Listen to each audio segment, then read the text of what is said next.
Hello everyone, welcome back to my channel. This is Pramila Yadav. आज की class में हम डिस्कस करेंगे गिफ्टेड चिल्ड्रन यानी प्रतिभाशाली बच्चे। प्रतिभाशाली बच्चे किन बच्चों को कहेंगे? जिन बच्चों का आईक्यू लेवल 130 से अबू होता है। कई जगह आपको 130 से अबू दिया होता है, कई जगह आपको 140 से अबू दिया हुआ होता है। तो ऑप्शन में 130 दिया हो चाहे 140 दिया हो, आपको उसी को टिक करके आना है। दोनों ऑप्शन में नहीं गिवन होंगे। कुछ बुक्स हैं वो 130 से अबू मानती, कुछ बुक्स हैं वो 140 से अबू मानती है। प्रतिभाशाली बच्चे का जो आईक्यू लेवल है वो 130 से अबू होता है। और अगर हम सामान्य बच्चों की बात करें, एवरेज बच्चे की बात करें, सामान्य बच्चों का जो आईक्यू लेवल है वो कितना होता है? 90 से 110 के बीच में होता है। हम स्पेशल चिल्ड्रन किसे कहते हैं? जिन बच्चों में या तो कोई कमी हो या फिर कुछ अधिकता हो, वो सभी बच्चे स्पेशल बच्चों के कैटेगरी में आते हैं। तो ये जो गिफ्टेड बच्चे हैं, जो प्रतिभाशाली बच्चे हैं, ये भी स्पेशल बच्चे हैं। जो बच्चे सामान्य बच्चों से, एवरेज बच्चों से, नॉर्मल बच्चों से डिफरेंट होते हैं, या तो उनमें क्षमताएं अधिक होती हैं या उनमें क्षमताएं कम होती हैं, वो सभी बच्चे स्पेशल बच्चों की कैटेगरी में आते हैं। तो स्पेशल बच्चों को पढ़ाने के लिए हमें स्पेशल करिकुलम की, स्पेशल टीचिंग मेथड की, स्पेशल टीचिंग मेथड के साथ साथ टीचिंग लर्निंग मटेरियल है, यानी जो शिक्षण सहायक सामग्री है, उसका भी हमें यूज करना पड़ता है। आज की क्लास में हम समझेंगे कि जो प्रतिभाशाली बच्चे हैं, इनकी क्या क्या विशेषताएं होती हैं, इनको किन किन समस्याओं का सामना करना पड़ता है, और इनको पढ़ाने के लिए हम किस तरह की टीचिंग स्ट्रेटेजी का इस्तेमाल करें ताकि ये अपने हाईएस्ट पोटेंशियल तक पहुंच पाइए। तो आइए समझते हैं। सबसे पहली चीज़ आपको याद रखना है, जो गिफ्टेड बच्चे हैं उनका आईक्यू लेवल कितना होता है? 130 से अबू होता है। इन बच्चों का आईक्यू लेवल कितना होता है? 130 से ज़्यादा होता है।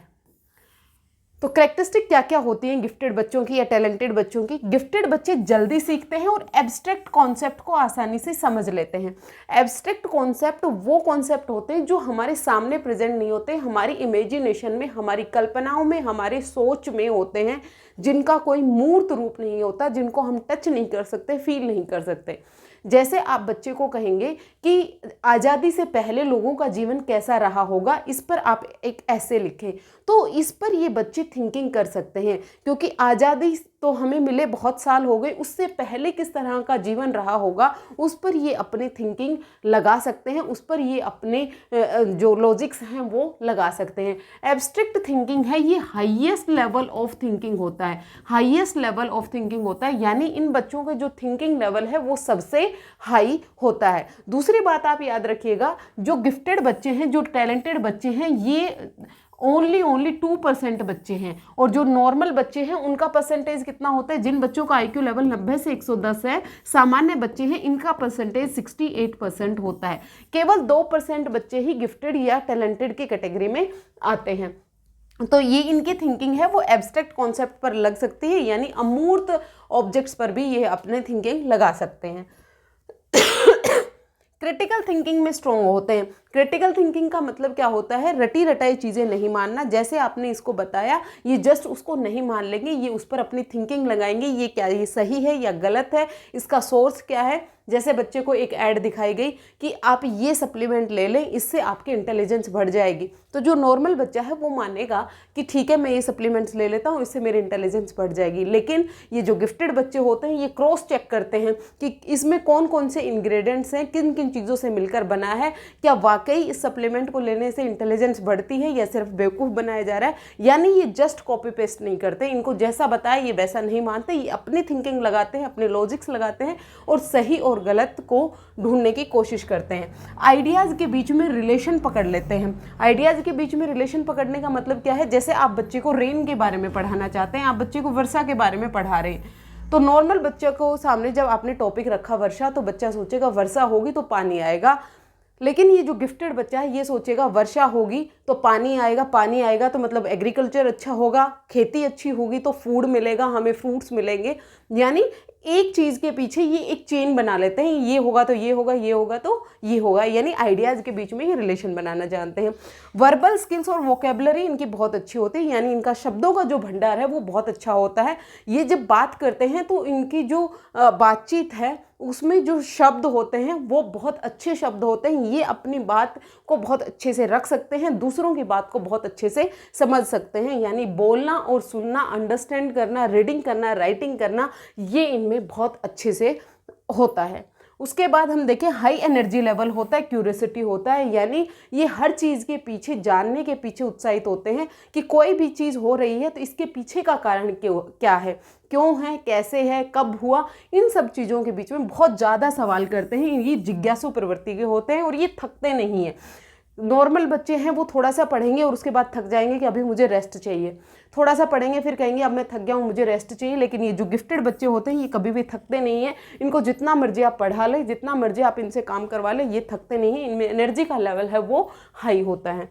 किसी भी टॉपिक को लंबे समय तक इंटरेस्ट बनाए रख सकते हैं, यानी जब आप इसको कोई टॉपिक पढ़ा रहे हैं तो ये उस टॉपिक पर बहुत लंबे टाइम पर तक टिके रह सकते हैं। नॉर्मल बच्चे हैं उनका जो अटेंशन का जो ड्यूरेशन है वो कम होता है, लेकिन इनका ड्यूरेशन बहुत ज़्यादा होता है। अलग अलग लर्निंग स्टाइल अडॉप्ट करते हैं। एक्सेलरेटेड मास्टरी या फिर डीप नॉलेज ये जानना चाहते हैं। एक्सेलरेटेड मास्टरी का मतलब क्या होता है, ये जब बच्चे सीख रहे होते हैं, जैसे आप बच्चे को एडिशन सिखा रहे हैं, इन्होंने ऐड करना, जब पूरी क्लासरूम को आपको एक साथ ही पढ़ाना है क्योंकि इंक्लूसिव एजुकेशन कहते हैं कि हर एक बच्चे को आपको साथ लेके चलना है। जब आप क्लासरूम में बच्चे को एडिशन सिखा रहे हैं तो ये एडिशन बहुत जल्दी सीख लेते हैं, इनको प्रैक्टिस की, रिपीटेशन की ज़रूरत नहीं पड़ती। एडिशन सीखते ही ये फिर जल्दी से मल्टीप्लाई पर चले जाते हैं, यानी एक इन्होंने टॉपिक सीखा उसके बाद जस्ट वो दूसरे टॉपिक पर चले जाएंगे, मल्टीप्लाई के बाद फिर वो डिवीज़न पर चले जाएंगे। नॉर्मल बच्चे हैं वो प्रैक्टिस करना चाहते हैं, एक ही टॉपिक को बार बार अभ्यास करेंगे तब उनको पक्का होता है। लेकिन ये जो बच्चे हैं इनको एक्सेलरेटेड मास्टरी होता है, यानी एक टॉपिक तो सीखा तुरंत वो दूसरे पर शिफ्ट कर जाते हैं, इनको रिपीटेशन की, प्रैक्टिस की जरूरत नहीं होती। किसी भी टॉपिक को लेकर ये डीप नॉलेज यानी उसके अंदर तक घुसकर ये टॉपिक क्यों हो रहा है, कैसे हुआ। जैसे बच्चे को बताया गया कि जो प्लांट्स हैं उनको फूड बनाने के लिए सनलाइट की ज़रूरत होती है, तो नॉर्मल बच्चा ठीक है इतना याद कर लेगा कि प्लांट को फूड बनाने के लिए सनलाइट की ज़रूरत होती है। लेकिन ये बच्चा ये देखेगा कि जो सनलाइट मिल रही है इसका क्या काम हो रहा है। सनलाइट से फोटोसिंथेसिस हो रही है, फोटोसिंथेसिस से जो प्लांट है वो फूड बना रहा है, यानी किसी भी टॉपिक को लेकर वो क्या कर रहा है, डीप नॉलेज बनाता है।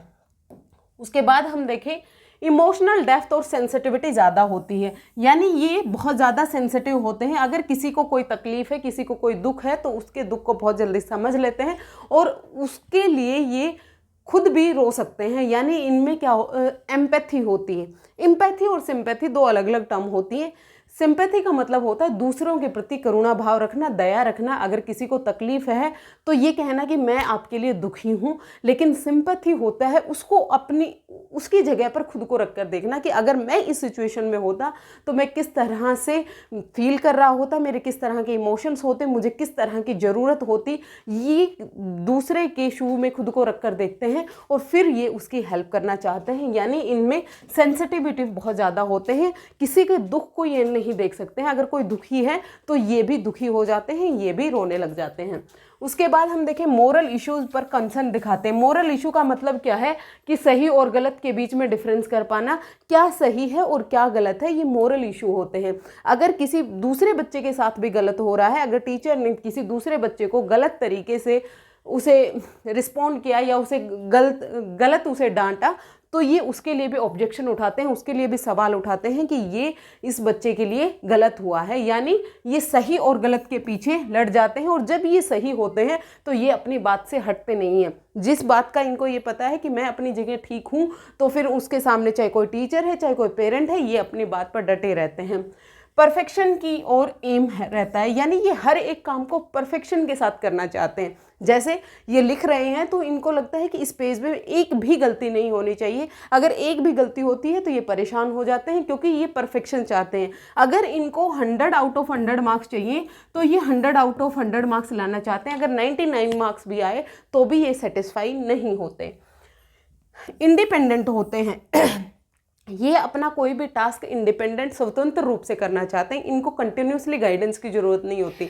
इनको आप टॉपिक दें, ये उस टॉपिक पर खुद रिसर्च करेंगे, खुद उस पर काम करेंगे और अपने तरीके से उस समस्या का समाधान ढूंढ कर लाएंगे, यानी ये इंडिपेंडेंट होते, स्वतंत्र रूप से काम किया। अगर इनको ज़्यादा रोका टोका जाता है, अगर टीचर अपना इन्वॉल्वमेंट ज़्यादा रखता है कि टीचर बच्चों को कहता है कि जिस तरह से मैंने आंसर आपको लिख के दिया है आप जस्ट इसी तरह से लिख के लाएं, तो ये नहीं लिखेंगे, ये वो आंसर अपने तरीके से अपनी चीज़ें ऐड करके लिखेंगे। नॉन कन्फर्मिस्ट होते हैं, यानी ये एक लीक पर नहीं चलते कि जिस तरह से बाकी बच्चे कोई भी काम कर रहे हैं, बाकी बच्चे जिस तरह के ऐसे लिख रहे हैं, बाकी बच्चे किसी भी समस्या का समाधान जिस तरीके से ढूंढते हैं ये उस तरीके से नहीं ढूंढते, कोई नया तरीका लेके आते हैं जिससे उस समस्या का समाधान ये ढूंढते हैं। क्रिएटिविटी हाई होती है। क्रिएटिविटी क्या होती है? किसी भी समस्या का समाधान अपने तरीके से, नए तरीके से, नोवल तरीके से ढूंढना। आज से पहले उसका सॉल्यूशन इस तरह से नहीं किया गया था, नए तरीके से किसी भी समस्या का समाधान ढूंढना। ओल्डर बच्चों और एडल्ट्स के साथ आसानी से रिलेट कर पाते हैं। इनसे बड़ी उम्र वाले जो बच्चे होते हैं इनके साथ ये बहुत ईजीली एडजस्ट हो जाते हैं, क्योंकि इनका IQ लेवल ज़्यादा होता है। जिस तरह से अडल्ट सीखते हैं उसी तरह से ये बच्चे सीखते हैं। जिस तरह से अडल्ट अपनी सोसाइटी के साथ एडजस्ट होते हैं उतनी ही जल्दी ये भी सोसाइटी के साथ एडजस्ट हो जाते हैं। इसीलिए इनकी दोस्ती है वो ओल्डर बच्चों, अपनी उम्र से बड़े बच्चों के साथ या अडल्ट्स के साथ ज़्यादा होती है। अपनी उम्र के बच्चों के साथ इनकी जो मित्रता है वो कम होती है, क्योंकि जो क्लास में बच्चे होते हैं वो कहीं ना कहीं उनको लगता है कि ये हमसे ज़्यादा जानता है या फिर ये एरोगेंट है। ये जो बच्चे हैं नॉर्मल भी किसी से बात कर रहे होते हैं तो दूसरे बच्चे नहीं समझ पाते, दूसरे बच्चों को लगता है कि ये एटीट्यूड दिखा रहा है, ये एरोगेंसी दिखा रहा है। तो इसीलिए इनकी उम्र के बच्चों के साथ इनकी दोस्ती कम होती है, अपने से बड़े बच्चों के साथ इनकी दोस्ती ज़्यादा होती है। सेंस ऑफ ह्यूमर शार्प होता है और इमेजिनेशन अनयूजुअल होती है। यानी कई बार ये इस तरह की इमेजिनेशन शो करते हैं जो हम बच्चों से एक्सपेक्ट भी नहीं करते कि इस उम्र में बच्चा इस तरह की कल्पना कर सकता है। इनके जो गोल्स होते हैं वो भी बहुत हाई, बहुत ही ज़्यादा बड़े गोल्स होते हैं। यानी ये मांगते हैं कि अगर इनको कोई परीक्षा ली जा रही है तो ये 100 आउट ऑफ 100 मार्क्स लेके आएंगे। यानी इनके जो गोल्स हैं वो अनयूजुअल होते हैं, यूजुअल गोल्स इनके नहीं होते हैं। सेंस ऑफ ह्यूमर शार्प होता है। यानी जब ये अपनी कोई बात रखते हैं, जब ये अपनी कोई थिंकिंग रखते हैं तो ये आउट ऑफ बॉक्स रखते हैं। इनकी कई बार तो टीचर की भी समझ से बाहर होता है कि बच्चा किस तरह का बिहेवियर शो कर रहा है। तो ये थे गिफ्टेड बच्चों की कैरेक्टरिस्टिक। नेक्स्ट क्लास में हम डिस्कस करेंगे इनकी जो प्रॉब्लम्स, ये गिफ्टेड बच्चों के सामने क्या क्या प्रॉब्लम्स आती हैं अपने क्लासरूम में एडजस्ट होने के लिए, अपने फ्रेंड्स में एडजस्ट होने के लिए। तो आज की क्लास में आपको क्या याद रखना है, जो गिफ्टेड बच्चे हैं वो भी स्पेशल बच्चों की कैटेगरी में आएंगे। ओनली 2% बच्चे हैं वो गिफ्टेड बच्चे, क्रिएटिव बच्चे होते हैं। और जो अगर हम नॉर्मल की बात करें तो 90 से 110 जिनका IQ होता है उनको हम नॉर्मल बच्चे रखते हैं, जो लगभग 68% बच्चे होते हैं। जो गिफ्टेड बच्चे हैं ये एब्स्ट्रैक्ट थिंकिंग बहुत अच्छी करते हैं, हाइपोथेटिकल डिडक्टिव रीजनिंग यानी हाईएस्ट लेवल ऑफ थिंकिंग ये शो करते हैं। इनकी जो थिंकिंग है वो अडल्ट्स के साथ मैच करती है, इनकी फ्रेंडशिप अडल्ट्स के साथ होती है। इमोशनल ये बहुत ज़्यादा स्ट्रॉन्ग होते हैं, ये बहुत ज़्यादा सेंसिटिव भी होते हैं। सही और गलत के बीच में ये सवाल उठाते हैं कि क्या सही है क्या गलत है, यानी मोरल इश्यूज के बारे में भी ये कंसर्न रहते हैं। सोशल एडजस्टमेंट भी इनका बहुत अच्छा होता है। सोशल एडजस्टमेंट में ये जो अडल्ट्स होते हैं, जो इनसे बड़े होते हैं, उनके साथ ये इजीली एडजस्ट हो पाते हैं। होपफुली आपको गिफ्टेड बच्चों की कैरेक्टरिस्टिक्स समझ में आई होगी। अगर आपको कोई डाउट हो आप कमेंट सेक्शन में पूछ सकते हैं। नेक्स्ट क्लास में हम प्रॉब्लम्स के बारे में डिस्कस करेंगे और इन बच्चों को किस तरह से पढ़ाया जाए, किस तरह की टीचिंग स्ट्रेटेजी का यूज किया जाए, वो हम नेक्स्ट क्लास में समझेंगे।